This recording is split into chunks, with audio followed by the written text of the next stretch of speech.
আজি আকৌ আমি ওলাই আহিছোঁ তিনিওটাই। এয়া ওলাই আহি আকৌ এইকণত ৰখি আছোঁহি, মানে কি কাৰণে ৰৈ আছোঁ গমটো পালেই। এইফালে ট্ৰেইনখন গৈ আছে। তাৰ পৰা আহিছোঁ আকৌ এতিয়া মন্দিৰলৈ। মানে স্কুল খোলা থাকিলে যিহেতুকে আহিবৰ কাৰণে টাইমটো নিমিলে, আৰু সেইকাৰণে আজি বন্ধৰ দিনটোতে বোলো মন্দিৰলৈ যাওঁ। আৰু এয়া মন্দিৰৰ পৰা ওলাই আহি আকৌ আমাৰ চুটিমণি গৰু পোৱালি এটাক কল খুৱাই আছে।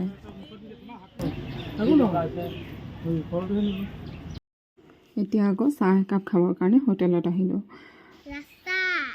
ৰাস্তা বনাইছা নি?